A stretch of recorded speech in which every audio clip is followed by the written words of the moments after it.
바울은 예루살렘에서 470명의 병사들의 호위로 천부장 글라우디오 루시아로부터 이제 벨릭스 총독, 가이사라에 있는 벨릭스 총독에게로 이제 보내지게 됩니다.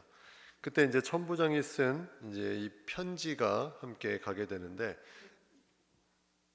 그 편지 내용은 여러 가지 이제 있지만 고발하는 사람들도 그에 대해서 말할 것이다, 이렇게 이제 되어 있습니다. 고발하는 사람들도 그 바울에 대해서 어떤 사람인지 말하게 될 것이다, 그와 함께 올라가서 말하게 될 것이다, 이런 내용들로 이제 구성되어 있습니다. 이제 바울에 대한 어떤 죄를 찾지 못하고 본인이 거기에 대해서 해결하지 못하고 이제 죄가 있다고 하면 죄가 없는데 죄가 있다고 하는 것도 이상하고, 또 죄가 없다고 풀어주면 또 유대인의 한심을 살 수도 없고, 그래서 그가 이제 가지고 있는 중립 정책은 더 높은 관직에 보내는 거였습니다. 그게 이제 벨릭스 총독에게, 유대 총독에게 보내는 거였죠. 그래서 그를 보내는데 처음에는 보병이 그를 데리고 갔다, 이렇게 나와 있습니다. 31절에 23장에 보면 보병이 데리고 왔는데 밤에 어디에 도착했냐면 안디바들이라는 곳에 도착했다. 지도를 한번 보여주시면 이 예루살렘과 가이사랴 중심에 안디바들이라는 지명이 이제 중간에 있는데, 이 지명은 예루살렘에서 한 64km, 가이사랴에서 한 40km 거리에 되는 거리인데, 이 안디바들이는 헤롯 대왕의 아버지의 이름이 안디바였는데, 이 안디바라는 이름의 뜻을 가진 안디바들이 안디바에 속했다, 이런 뜻을 가지고 있는 그런 어떤 지명의 그 아버지를 기념하기 위해서 BC 9년에 지은 도시로, 이 도시에서 하루를 묵게 됩니다.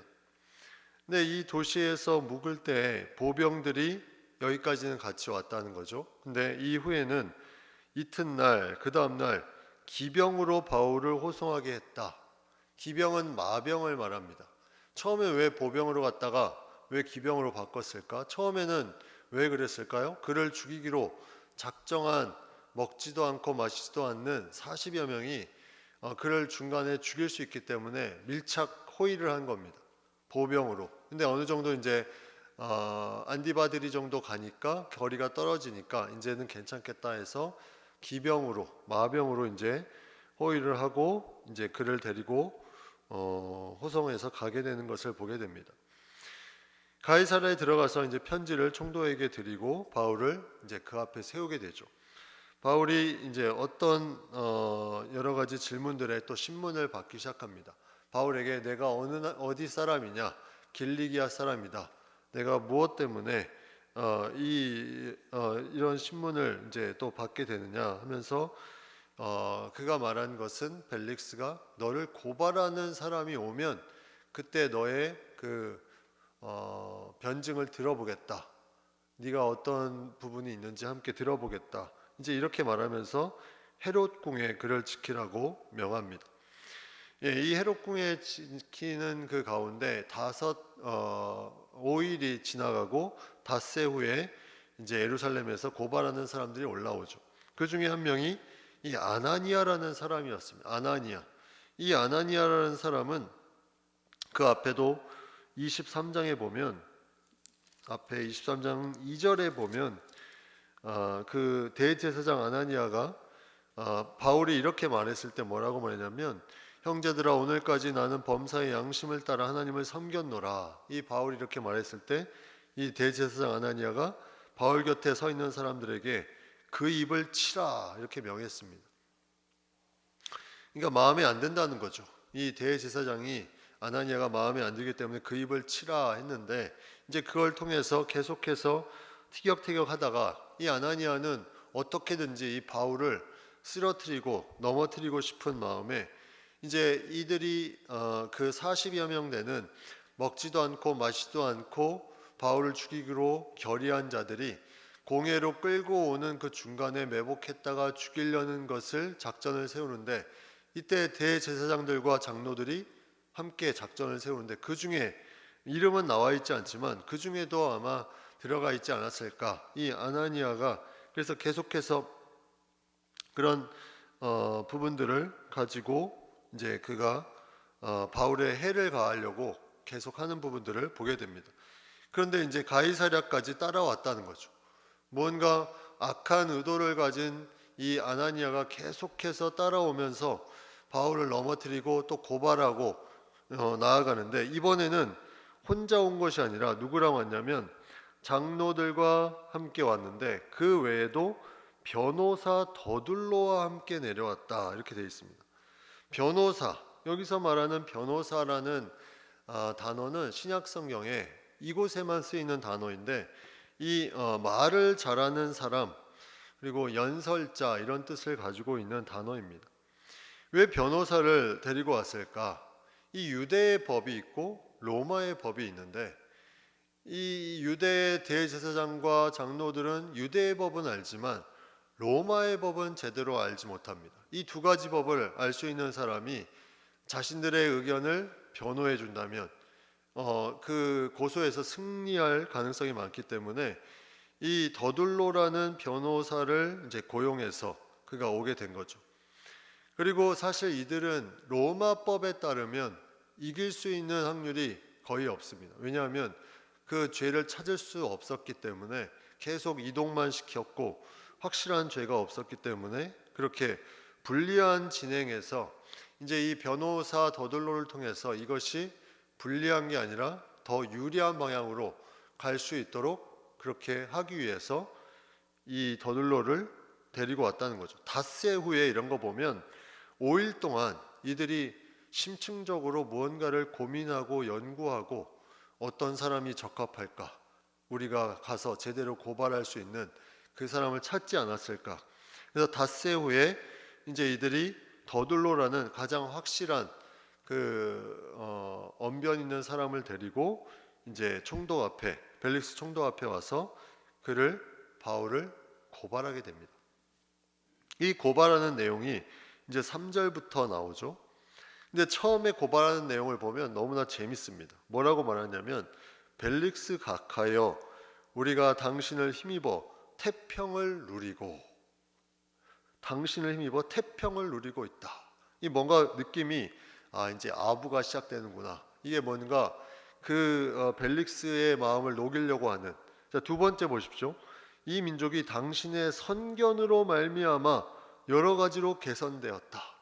당신의 성견 지명, 앞니를 내다보는 그 지혜로 말미암아 여러 가지가 개선되었다. 또 다른 아부가 이제 나오기 시작합니다. 우리가 어느 모양으로나 어느 곳에서나 크게 감사하고 있는데 4절에 보면 당신을 더 괴롭게 아니하려 하여 당신을 힘들게 하지 않기 위해서 빨리 무언가를 결정짓기 위해서 우리가 대강 말씀드린다. 이걸 짧게 압축해서 말씀드리오니 간용하여 들으시기를 원하나이다. 이해해 달라는 거죠. 지금 말하는 걸. 그러니까 이 벨릭스 각하에게 했던 더둘로의 말은 사람의 마음을 막 인간적으로 움직이려고 했어요. 우리를 태평케 했고 당신의 성견으로 말미암아 우리가 여러 가지 개선됐고 당신을 위해서 우리가 짧게 말하겠다. 이렇게 하면서 아첨하는 말을 세 발을 막 연속으로 쏩니다. 그러니까 인간적인 방법을 사용하는 거죠. 이러한 방법을 사용하니 이 벨릭스 총독도 사람인지라 이제 약간 넘어갈 것 같은 그런 느낌이 많이 드는데 그 이제 구체적인 고발하는 내용이 5절에 나옵니다. 5절에 보면 우리가 보니 이 사람은 전염병 같은 자라 천하에 흩어진 유대인을 다 소요하게 하는 자요 나사렛 이단의 우두머리라. 세 가지입니다. 첫 번째는 전염병 같은 자다. 두 번째는 천하에 흩어진 유대인을 다 소동하게 하는 자다. 세 번째는 나사렛 이단의 우두머리다. 세 번째부터 보면 나사렛 이단의 우두머리. 이 유대인들이 봤을 때 나사렛에서 생성된 이단의 우두머리라 했다면 이게 무슨 말일까요? 세상이 바울을 이단의 우두머리라 했다. 그러면은 다시 생각해 보면 세상이 보는 시각에 이단의 우두머리면 하나님 안에서는 이게 바른 진실일 가능성이 확실하다는 거죠. 진실이다. 세상이 보는 시각에 이단의 우두머리이기 때문에 이 부분에 이제 세 번째 부분이 그렇게 이제 되고 천하에 흩어진 유대인을 다 소요하게 한다. 무언가 다 움직이게 했다는 거죠. 이방의 나라도 그렇고 이제 예루살렘에 와서도 그렇고 계속 핍박을 받는 이 바울의 모습을 보면서 왜 이렇게 계속 핍박을 받을까? 핍박을 받는 것은 이런 어떤 바울의 하나님의 마음을 가지고 계속해서 움직였다는 거죠. 그래서 그 움직임이 뭐라고 표현되어 있냐면 5절에 보면 전염병 같은 자다 이렇게 되어 있습니다. 전염병 같은 자다. 전염병이 무엇입니까? 계속 퍼지는 거죠. 우리가 코로나 기간을 한 3년 정도 더 보내고 이제 좀 마스크도 풀고 안정적으로 되어 있는데 이 코로나 전염병이 계속 퍼지는 것처럼 전염병 같은 자는 이게 계속 퍼지는 거예요. 뭐가 퍼집니까? 이 복음의 믿음의 역사가 계속 퍼져 나간다는 거죠. 이 사람이 제대로 고발하는 거예요. 넌 전염병 같은 자다. 이게 맞는 말입니다.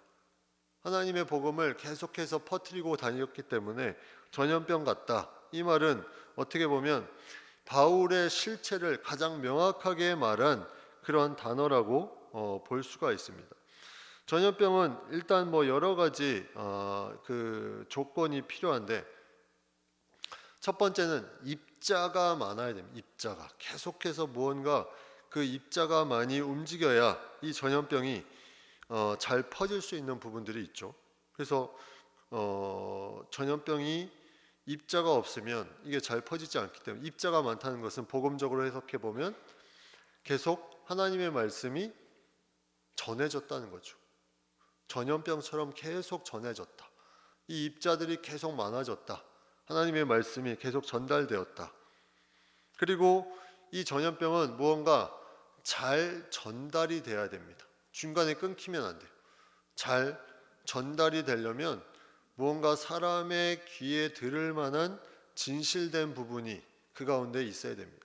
잘 전달되는 이제 그런 부분들로 이제 퍼져나가고 또 세 번째는 이제 이 부분이 생명력이 있어야 되는 생명력. 그냥 전달되고 끝이 아니라 그 안에 오랜 기간 존재할 수 있는 생명력. 이 코로나가 잘 전파됐던 이유가 이런 이유잖아요. 입자가 많고 잘 전달되고 생명력이 뭐 2주, 뭐 3주 뭐 이렇게 길다고 얘기를 하는데 이러한 전염병에 대한 부분, 이러한 전염병이 인간이 하나님의 말씀을 가지고 나아갈 때도 이런 전염병에 대한 부분들로 계속 나아가는 이 부분, 그리고 이 부분은 그 전부터 계속 바울에 대해서 그들이 힘들고 어려워했던 그런 부분이기도 합니다.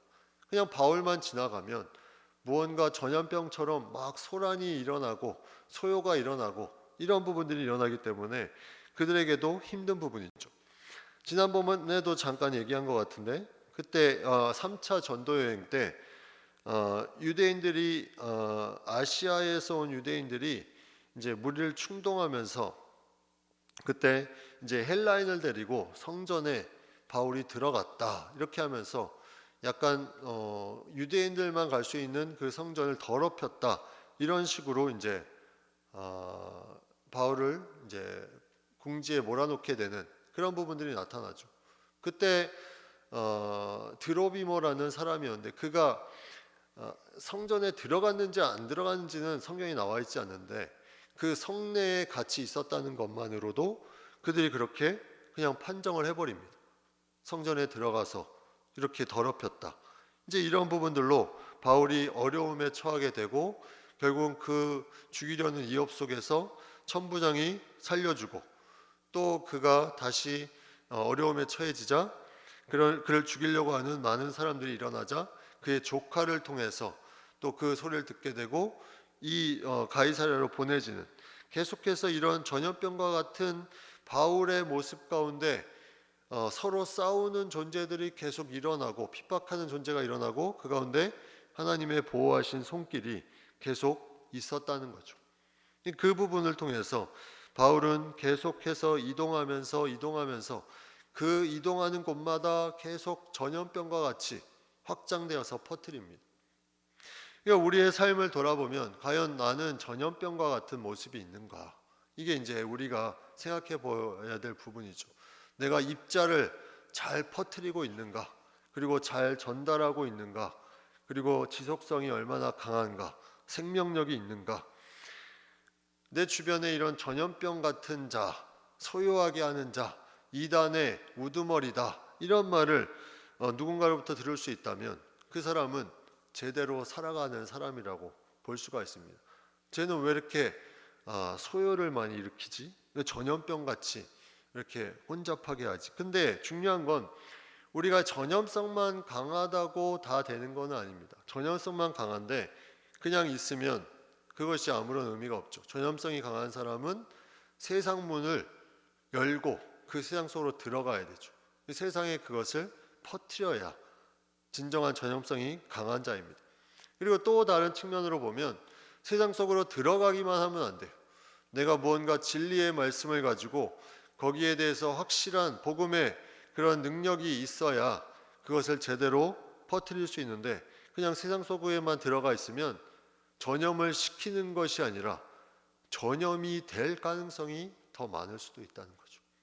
내가 누군가를 전염시키려고 하는데 그 세력의 어떤 부분에 더 큰 부분이 있으면 오히려 전염을 당해버리는 그러한 안타까운 분들도 생길 수가 있다는 거죠. 이 벨릭스는 계속해서 그런 이제 고발하는 내용을 듣게 되고 또 그것을 통해서 계속 그가 해 나가는데 이 벨릭스라는 존재가 지난번에도 잠깐 얘기했지만 아주 그 입지전적인 인물이라 그랬죠. 노예에서부터 총독에 오른 그런 찾아볼 수 없는 유래로 노예에서부터 이 총독에 오른 이 벨릭스라는 사람이 무언가 다른 사람이 가지고 있지 않은 무언가 열등감 그런 열등의식이 있었는지 그는 강하게 통치를 하는 사람이었습니다. 그의 통치 방법은 아주 잔인했어요.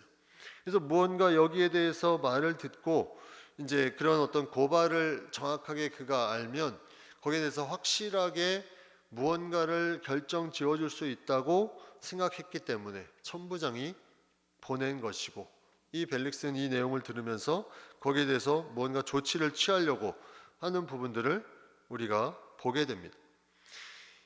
기독교의 역사 속에서 이러한 어떤 핍박이 계속해서 일어나고 이 핍박을 최종적으로 결정짓는 사람들도 항상 있었습니다. 무언가 기독교인을 최종적으로 결정짓는 핍박. 예수님 시대에는 이 빌라도가 있었다면 이제 이 로마 시대에는 이런 벨릭스와 같은 또 그 다음에 나오는 이제 베스도 이런 총독들의 그 전에 예수님 탄생했을 때는 이제 헤롯 대왕 이런 결정적인 그런 어떤 핍박을 가하는 존재들이 그 가운데 있었다는 거죠. 헤롯 대왕이 2살 아래의 사내 아이들을 다 죽이라고 했을 때 그 모든 핍박 가운데 이제 이겨낼 수 있었던 것은 바로 하나님의 역사, 하나님이 꿈의 지시를 통해서 살아날 수 있었다는 거죠. 바울도 마찬가지로 이런 핍박이 있었지만 살아나게 되는 그런 어떤 하나님의 역사로 로마까지 가게 되는 그런 부분들을 우리가 보게 됩니다. 우리가 이러한 역사 가운데 우리가 무엇을 어떻게 해야 될 것인가? 우리는 당연히 전염병 같은 자, 또 천하에 흩어진 유대인을 다 소유하게 하는 자, 나사렛 이단의 우두머리와 같은 그런 삶을 살아야 된다는 거죠. 이게 특별한 사람의 삶이 아니라 그래서 우리는 전염병, 이 전염병이 또 강력한 또 하나의 이유는 변종이 많이 생긴다는 변종. 신앙 안에서도 이 변종이 많이 생겨야 됩니다. 변종. 이게 나쁜 변종이 아니라 성령의 인도함을 받는 변종이죠. 그냥 예전에 하던 방식이 아니라 성령의 인도함을 받는 이 세상이 감당하지 못하는 방식으로 세상에 나아가서 뭔가 하나님의 역사를 이루는 그런 변종, 이 변종이 되어야 전염성이 강할 수 있습니다. 변종이 되어야 쉽게 잡히지가 않는다는 거죠. 잡을 만하면 또 다른 성령의 역사로 변종이 되어서 또 전파하고 이런 부분들이 계속해서 나타나는 것이 우리의 삶에 중요하다는 겁니다. 에베소서 4장 22절 24절 말씀을 보면 너희는 유혹의 욕심을 따라 썩어져가는 구습을 따르는 옛사람을 벗어버리고 오직 너희의 심령이 새롭게 되어 하나님을 따라 의와 진리의 거룩함으로 지으심을 받은 새 사람을 입으라. 또 로마서 12장 2절 같이 한번 읽겠습니다. 너희는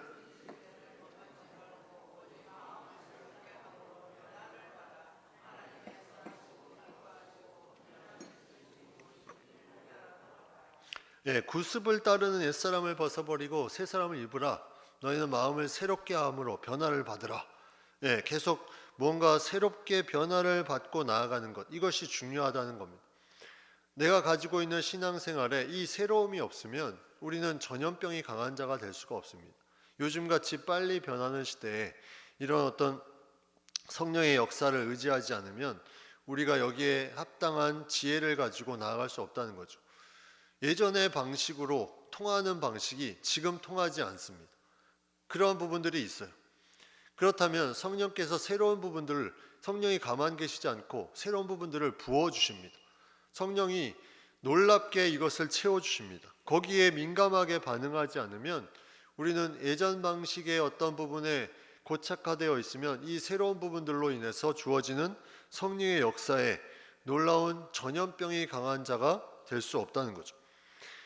우리가 보통 예방주사를 많이 맞죠. 예방주사 맞을 때 그것이 모든 바이러스를 다 막아줄 수가 없습니다.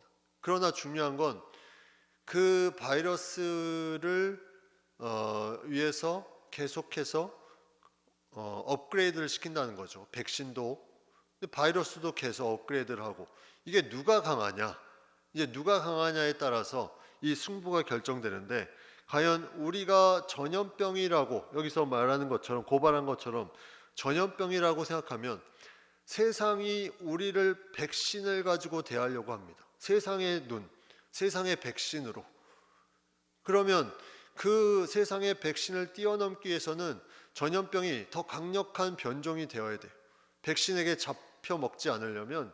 근데 우리는 그냥 그대로 있으면 세상의 백신이 너무나 강하기 때문에 잡혀 먹을 수밖에 없는, 전염병 같은 자가 되려면 바울처럼 성령의 인도함을 따라서 계속해서 무언가 그 인도함에 따라서 움직이고 하나님의 역사를 이루어가고 이런 부분들이 있어야 이것을 뛰어넘을 수 있다는 거죠. 그러한 부분들로 나아가면 환경을 뚫고 나아가는, 그런 환경을 뚫고 나아가는 그런 전염병, 계속해서 막을 수 있는 그 상황 가운데서도 그것을 뚫고 나아가는, 결국은 악과 선의 대결, 이 악은 계속 이 전염병 같은 복음을 막으려고 하고 이 전염병처럼 퍼져 나아가려는 이 부분이 이제 선이라면, 전염병이라는 말이 나쁜 의미로 들리겠지만 여기서는 이제 이런 고발한 내용을 통해서 좋은 이제 진리의 전염병이라고 하면 이것이 계속 영적인 싸움으로 가는 거예요. 누가 더 강하냐? 전염병이 퍼지느냐? 아니면 백신이, 세상의 백신이 막느냐? 여기에 따라서 이제 어떠한 세상을 소유하게 하는 자냐? 세상이 감당하지 못하는 믿음이냐? 아니면 세상이 그냥 안정적으로 돌아가고 세상을 감당할 수 없는 믿음이냐? 이게 이제 우리의 삶의 중요한 하나의 요소가 되는 거죠. 하나님의 말씀을 가지고 나아가는 것은 이처럼 우리가 세상의 여러 가지 것들을 가지고 쓰러뜨리고 또 무너뜨리고 나아가는 부분들이 있어야 됩니다. 그것을 뚫고, 환경을 뚫고 계속 퍼져나아가는, 내가 막힌다 싶으면 기도하면서 이걸 어떻게 뚫을까, 여기에 대해서 지혜를 구해야 돼요. 그럼 성령께서 알려주십니다. 이걸 묻는 과정이 너무나 귀하고 좋고 재밌는 부분이에요. 그러면 그 지혜를 주시면 그 지혜대로 또 나아가는 거죠. 고린도후서 10장 4절에 보면 우리의 싸우는 무기는 육신에 속한 것이 아니요 오직 어떠한 견고한 진도 무너뜨리는 하나님의 능력이라 모든 이론을 무너뜨리며 하나님의 견고한 능력, 하나님의 확실한 능력, 그래서 세상의 견고한 진을 무너뜨리는 그런 모든 이론을 무너뜨리는 그런 이거는 보이는 어떤 무기가 아니라 영적인 무기. 그래서 계속해서 우리가 하나님 안에서 주시는 성령의 새롭게 주시는 지혜를 구하며 우리가 나아가야 됩니다. 우리가 계속 업그레이드 하지 않으면 우리는 이러한 영향력이 없어지게 돼요. 컴퓨터도 그렇죠. 업그레이드를 하지 않으면 어느 순간에 무언가 기능이 다 떨어져 버립니다. 할 수 있는 부분이 없어요. 우리의 스마트폰도 계속 무언가 업그레이드를 해줘야 기능을 할 수 있는 것처럼 우리의 신앙도 계속 업그레이드를 해줘야 되는데 여기에 가장 확실한 무기가 육에 속한 것이 아니라 영적인 능력이라는 거죠. 성령 충만을 위해서 나아가는 것, 이것이 너무나 중요함을 우리에게 말씀해주고 있습니다. 이걸 통해서 계속해서 나아가야 된다는 거죠. 우리나라 사람들이 미국에 또 다른 나라에 유학을 많이 가서 생긴 단체가 있죠. 코스타라는 이제 한국 유학생들의 이제 모임인데 우리나라에 온 외국의 유학생들도 이런 모임들이 많이 있습니다. 뭐 차이스타 그리고 자이스타 일본 유학생들이 또 하는 모임도 있고 또 모스타 몽골 사람들이 또 비스타 베트남 사람들이 이런 유학생들이 모여서 신앙의 모임을 갖습니다. 그들이 고국에 돌아가기 쉽지 않으니까 한국 땅에 또 때로는 현지에 무슨 어떤 모임이 있으면 현지에서도 그것이 진행되는데 이러한 모임들을 통해서 그들이 하는 것이 나라를 위해서 내가 한번 전염병을 일으켜보자. 그런 공산국가 또 여러 가지 잡다한 신들이 많은 국가 또 계속해서 원시 종교들이 있던 국가 이런 국가들의 이런 전염병이 되어보자 하면서 그런 모임들을 계속해서 해나가는 것 이것이 이런 학생들로부터 코로나로 한 2년 정도 멈췄다가 작년부터 또 다시 시작했는데 이런 모임들이 계속 이루어집니다. 이런 모임들을 통해서 많은 학생들이 일어나고 또 여기에 하나님이 주신 마음을 가지고 그 나라에 들어가서 선교사로 본인 나라 사람인데 타국에 유학 와서 훈련을 받고 선교사로 그 나라로 들어가는 이런 놀라운 역사가 나타난다는 거죠.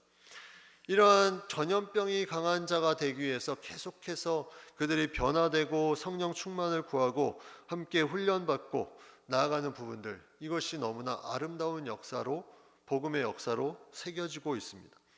결국 이러한 전염성이 강한 크리스찬 세상은 소요되지만 여기에 복음의 능력이 나타나서 결국은 그 전염성으로 사람들을 감염시킵니다. 감염. 이게 이제 나쁜 감염이 아니라 진리의 복음으로 그 사람들을 움직이는 거죠. 그러면 그 안에 놀라운 역사가 나타나서 사람들이 새롭게 되고 일어나고 반응하고 그런 부분들로 이제 나아가는 것을 우리가 보게 됩니다. 오늘 말씀에 6절에서 갑자기 8절로 띄었죠. 거기 보면 6절 하반절부터 8절 상반절은 없다 이렇게 나와 있는데 거기에 이제 어떤 사본에는 그 각주에 보시면 우리를 율법대로 재판하려고 했으나 천부장 루시아가 와서 그를 우리 손에서 강제로 빼앗아 갔나이다. 그리고는 그를 고발하는 사람들에게 가깝게 가라고 명하였다. 이러면서 여기까지 온 내용에 대한 얘기가 쭉 나오고 그래서 그를 신문하시면 고발하는 이 모든 일을 아실 수 있다. 이제 그들이 먼저 고발을 했고 그 다음에 다시 신문하라고 벨릭스에게 말합니다. 이 말은 뭐냐면 네가 악한 총독 아니냐? 너 그렇게 백성들에게 그렇게 지독한 그런 권력을 휘둘렀던 사람 아니냐? 이제 우리가 이 정도 말했으니까 네가 한번 제대로 바울을 신문해 봐라. 너를 믿겠다. 이런 의미로 이제 그들이 그런 어떤 벨릭스에게 말합니다. 그를 신문하시면 우리가 고발하는 이 모든 일을 아실 수 있나이다. 얼마나 악한 마음입니까? 이들이 그냥 말해놓고 이 악한 지도 권위를 가진 벨릭스에게 이렇게 이제 당신이 한번 신문을 해봐라. 이 말이 나올 때까지 한번 신문을 해봐라. 이런 식으로 이제 접근을 합니다. 그랬더니 9절에 보면 유대인들도 이에 첨가하여 이 말이 옳다 주장하니라. 예. 악한 세력들이 모아지기 시작하고 무언가 합쳐지면 결국은 힘이 그곳으로 계속해서 결집이 돼서 믿음을 가진 사람들을 무너뜨리려고 하는 부분들, 이게 요즘의 시대에 많이 나타나는 부분 아닙니까? SNS 보면 한 사람이 기독교를 비방하면 그 주변 사람들이 막 댓글을 달면서 맞장구를 치고 막 그런 부분들, 이 시대에도 똑같은 상황이 있었다는 거죠. 그 고발하는 변호사와 대제사장 모여가지고 고발했더니 이제 유대인들도 이제 같이 맞장구를 치면서 나아갑니다. 기독교의 역사가 크게 다르지 않다는 거예요. 정도만 바뀌었을 뿐, 강도만 강하고 약해졌을 뿐, 세상과 기독교에 대치되는 그런 부분들이 거의 비슷하게 나타납니다. 결국은 바울이 40일 동안 먹지도 않고 마시지도 않겠다고 하는 그 사람들을, 조카가 그 말을 들음으로 인해서 가이사랴까지 왔는데, 이제 또 가이사랴에 왔는데 여기서도 이제 심한 말로 그가 고발을 당하고, 이 고발을 통해서 이제 벨릭스에게 그가 신문을 받는, 그래서 더 이제 악하게 그런 어떤 구덩이에 빠질 수 있는 그러한 부분들로 이제 가게 되는 것을 보게 됩니다. 이 모든 과정 가운데 이제 10절부터 바울이 변명할 수 있는 기회를 갖게 되죠. 그 기회를 통해서 바울이 무언가 또 이제 새로운 전환점을 이제 하나님의 지혜로 이제 만들어가는 부분들이 이제 뒤에 이제 나오는데, 이러한 하나님의 역사, 우리가 전염성이 강한 자냐 아니냐, 이 부분을 오늘 좀 같이 바울을 통해서 살펴보고, 또 이것을 통해서 내가 어떠한 삶에 왜 전염성이 나에게는 없을까, 왜 나는 세상을 소유하지 못하게 할까, 이런 부분들이 우리가 성령을 의지하지 않고 내 자신을 계속 업그레이드하지 않기 때문에 그런 부분들이 생길 수 있다는 것, 이것을 한번 생각해 보면서 우리가 오늘 말씀을 같이 나누었습니다. 우리 찬송